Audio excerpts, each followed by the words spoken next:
जय श्री राम। एक बार नारद जी के मन में अपने तप और भक्ति का अभिमान हो गया। उन्हें लगा कि उन्होंने कामदेव को भी जीत लिया है। अपनी बात उन्होंने शंकर भगवान के आगे रखी तो शिव जी ने विष्णु जी के सामने इसे कहने से मना किया। पर नारद जी कहाँ मानने वाले थे। वे विष्णु भगवान के सामने अपने इंद्रिय विजय का डंका बजाने लगे। तब भक्त वत्सल भगवान श्री हरि ने नारद जी का अहंकार दूर करने के लिए माया की रचना की और नारद जी के मन में सुंदर स्त्री को देखकर विवाह की इच्छा प्रबल हो गई। भगवान श्री विष्णु ने इसे नारद जी के हित में न समझते हुए उसे पूरी न होने दिया। तब नारद जी क्रोधित हो गए। शीघ्र ही उनका मोह भंग हुआ और उन्हें अपनी गलती का एहसास हुआ।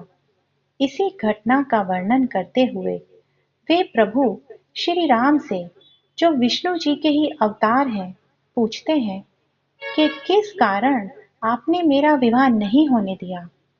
यही प्रसंग श्री रामचरितमानस के अरण्य कांड में खूब सुंदर तरह से वर्णित किया गया है। अति प्रसन्न रघुनाथ ही जानी, पुनि नारद बोले मृदुबानी। राम जबहि प्रेरऊ निज माया, मोहेहु मोहि सुनहु रघुराया। श्री रघुनाथ जी को अत्यंत प्रसन्न जानकर नारद जी फिर कोमल वाणी बोले, हे राम जी, हे रघुनाथ जी, सुनिए, जब आपने अपनी माया को प्रेरित करके मुझे मोहित किया था, तब विवाह मैं चाहहु कीना।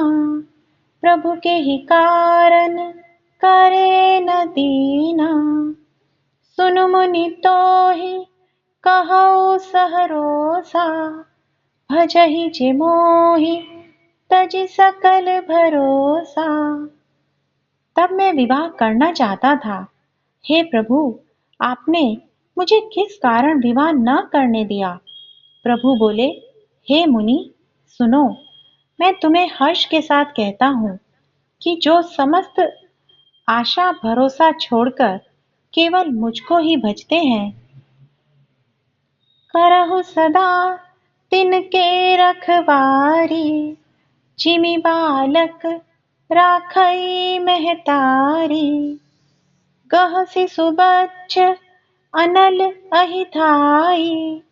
तह राखई जननी अरगाई।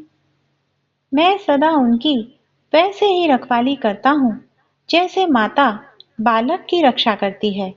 छोटा बच्चा जब दौड़कर आग और सांप को पकड़ने जाता है तो वहां माता उसे अपने हाथों अलग करके बचा लेती है। प्रौढ़ भये तेहि सुत पर माता, प्रीति करई नहीं पाछिली बाता। मोरे प्रौढ़ तनय सम ज्ञानी, बालक सुत सम दास अमानी। सयाना हो जाने पर उस पुत्र पर माता प्रेम तो करती है, परंतु पिछली बात नहीं रहती, अर्थात मातृपरायण शिशु की तरह फिर उसको बचाने की चिंता नहीं करती, क्योंकि वह माता पर निर्भर न कर अपनी रक्षा आप करने लगता है। ज्ञानी मेरे प्रौढ़ सयाने पुत्र के समान है और तुम्हारे जैसा अपने बल का मान न करने वाला सेवक मेरे शिशु पुत्र के समान है।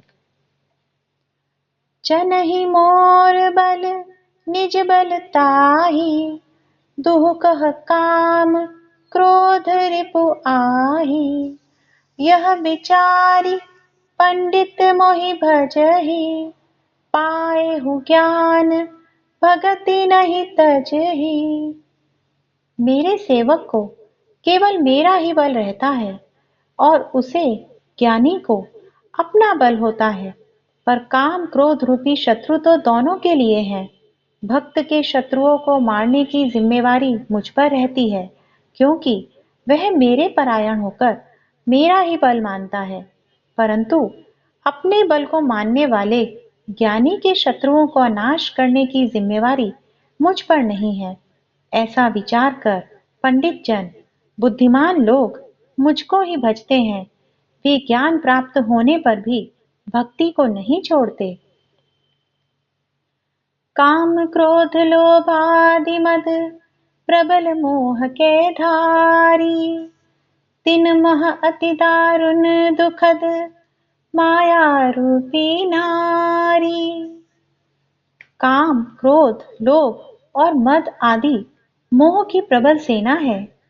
इनमें माया रूपिणी, माया की साक्षात मूर्ति स्त्री तो अत्यंत दारुण दुख देने वाली है। सुनु मुनि कह पुराण श्रुति संता, मोह विपिन कहो नारी बसंता। जप तप नेम जलाश्रय चारी, होई ग्रीष्म सोषई सब नारी। हे मुनि सुनो, पुराण, वेद और संत कहते हैं कि मोह रूपी वन को विकसित करने के लिए स्त्री बसंत ऋतु के समान है। जब तब नियम रूपी संपूर्ण जल के स्थानों को स्त्री ग्रीष्म रूप होकर सर्वथा सोख लेती है। काम क्रोध मद मत्सर भेका, इन्हहि हर्ष प्रद वर्षा एका। दुर्वासना कुमुद समुदायी, तिन कह सरद सदा सुखदाई। काम, क्रोध, मद और मत्सर आदि मेंढक हैं। इनको वर्षा ऋतु होकर हर्ष प्रदान करने वाली एकमात्र यही स्त्री है। बुरी वासनाएं कुमुदों के समूह हैं। उनको सदैव सुख देने वाली यह शरद ऋतु है। धर्म सकल सरसीरुह वृंदा, होई हिम तिन्हइ दहइ सुख मंदा। पुनि ममता जवास बहुताई, पलुहइ नारी शिशिर ऋतु पाई। समस्त धर्म कमलों के झुंड हैं। यह नीच विषय जन्य सुख देने वाली स्त्री हिम ऋतु होकर उन्हें जला डालती है।